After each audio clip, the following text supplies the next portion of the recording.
Welcome to Rohila steno classes. आपका dictation शुरू होगा 3 सेकंड बाद। स्टार्ट। लंबे इंतजार के बाद भारत में बच्चों के लिए टीकाकरण का रास्ता खुल गया है। स्टॉप।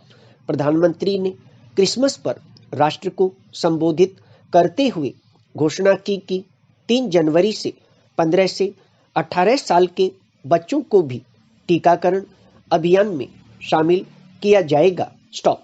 बड़े दिन पर देश के लिए यह बड़ी राहत की खबर है। स्टॉप। इससे स्कूल कॉलेज जाने वाले बच्चों को सुरक्षा कवच मिलेगा और अभिभावकों की चिंता कम होगी। स्टॉप। भारत समेत कई देशों में टीकाकरण का सिलसिला फ्रंट लाइन वर्कर्स के साथ शुरू हुआ था। स्टॉप। अगले चरण में क्रमशः बुजुर्गों और गर्भवती महिलाओं को इसमें शामिल किया गया। स्टॉप। बाद में टीकाकरण 18 साल से ऊपर के युवाओं के लिए खोला गया। स्टॉप। पैरा। विशेषज्ञ लगातार चेतावनी दे रहे थे कि बच्चों में भले ही संक्रमण के गंभीर लक्षण नजर न आए, वे वायरस के संवाहक के तौर पर उभर सकते हैं। स्टॉप। कोरोना के ओमिक्रॉन वेरिएंट के आगमन के बाद बच्चों की सुरक्षा को लेकर चिंता बढ़ गई थी। स्टॉप। दक्षिण अफ्रीका में जहां ओमिक्रॉन का पहला मामला सामने आया, 5 साल तक के बच्चे भी संक्रमण की चपेट में आ रहे हैं। स्टॉप। खतरे को भांपते हुए दुनिया भर के विशेषज्ञ बच्चों को भी वैक्सीन लगाने पर जोर दे रहे हैं। स्टॉप। पहले माना जा रहा था कि बच्चों में रोग प्रतिरोधक क्षमता ज़्यादा होती है, इसलिए वे वैक्सीन के बगैर कोरोना का मुकाबला कर सकते हैं। स्टॉप। लेकिन ओमिक्रॉन जिस तरह बच्चों को भी चपेट में ले रहा है, वह खतरे की घंटी है। स्टॉप।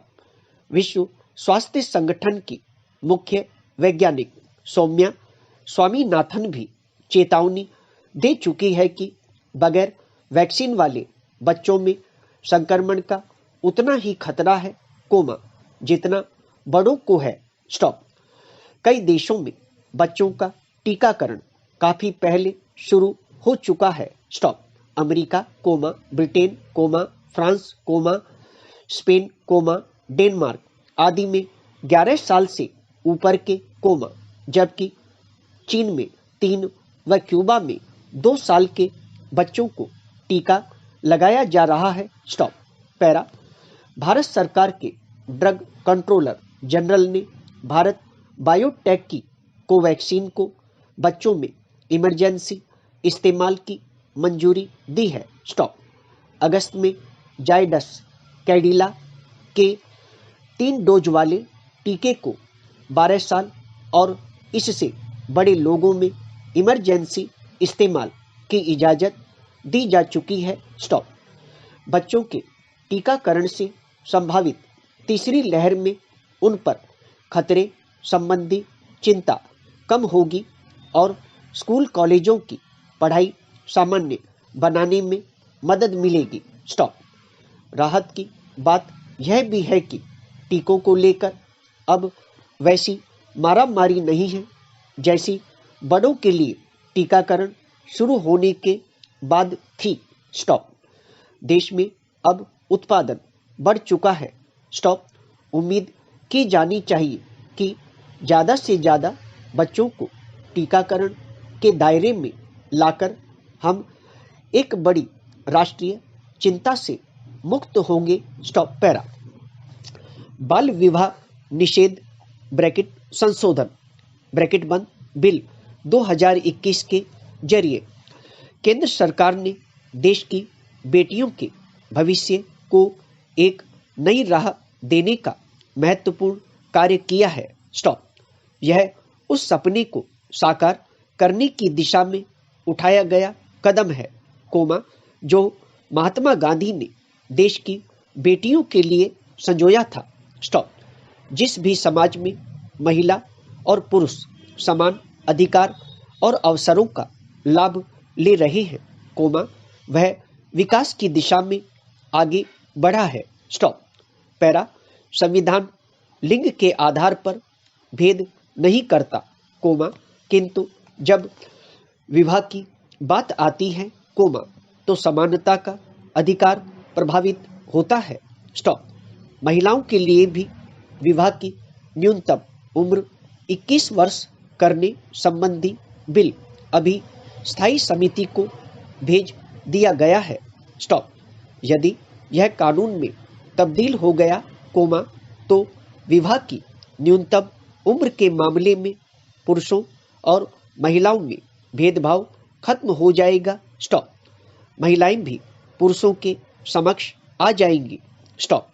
कम उम्र में विवाह के कारण महिलाएं जिन अवसरों से वंचित रह जाती थी, वे समान अवसरों का लाभ लेकर पुरुषों की भांति समाज के विकास में अपना योगदान दे पाएंगी। स्टॉप। महात्मा गांधी ने कहा था कि यदि बाल विवाह जैसी कुरीतियां समाज में है, तो वह स्वराज नहीं है, खास तौर पर लड़कियों के लिए स्वराज बिल्कुल नहीं है। स्टॉप। पैरा। इस विषय की महत्ता को समझते हुए केंद्र सरकार ने देश की स्वतंत्रता के करीब 75 वर्ष बाद लड़कियों को स्वराज देने की दिशा में महत्वपूर्ण कदम उठाया है। स्टॉप। बाल विवाह से उत्पन्न चुनौतियों पर गांधी जी ने बहुत ही स्पष्ट तरीके से 26 अगस्त 1926 के यंग इंडिया में प्रकाशित एक लेख में लिखा कि कैसे देश में बाल विवाह के चलते कमजोर बच्चे जन्म ले रहे हैं। स्टॉप। बाल विवाह के असर की बात करें, तो यह एक दुष्चक्र है। स्टॉप। इसको हम इस तरीके से समझ सकते हैं कि गरीबी के चलते बाल विवाह होता है और वह आगे भी गरीबी को जन्म देता है। स्टॉप। जब हम 100 जिलों का डेटा देखते हैं, जहां पर बाल विवाह की संख्या ज़्यादा है, तो समस्या की गंभीरता का पता चलता है। स्टॉप। इन जिलों में सीजनल माइग्रेशन करने वाली जनसंख्या भी ज़्यादा है। स्टॉप। यानी कि अगर बाल विवाह होता है, तो वह असुरक्षित माइग्रेशन को भी जन्म दे सकता है। स्टॉप। हालांकि यह एक शोध का विषय है। स्टॉप। पैरा। निश्चित रूप से बाल विवाह के साथ ही आय बढ़ाने की भी जरूरत है। स्टॉप। अल्प शिक्षित और अकुशल व्यक्ति का कम उम्र में विवाह हो जाता है, तो निश्चित रूप से उसे बाल मजदूरी के लिए मजबूर होना पड़ता है। स्टॉप। ये कुछ ऐसी चिंताएं हैं, जिनका समाधान मोदी सरकार के इस निर्णय से निसंदेह निकल पाएगा। स्टॉप।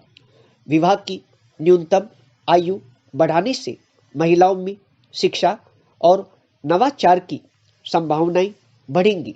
स्टॉप। जिन बच्चियों का विवाह 18 वर्ष या उससे पूर्व ही कर दिया जाता था, अब वे भी उच्च शिक्षा की ओर बढ़ सकेंगी। स्टॉप। इस कानून के बाद निश्चित रूप से लड़कियों को ज़्यादा अच्छे अवसर मिल सकेंगे और वे अपने विकास के अवसरों का लाभ लेकर देश के विकास को गति देने में सक्षम हो पाएंगे। स्टॉप।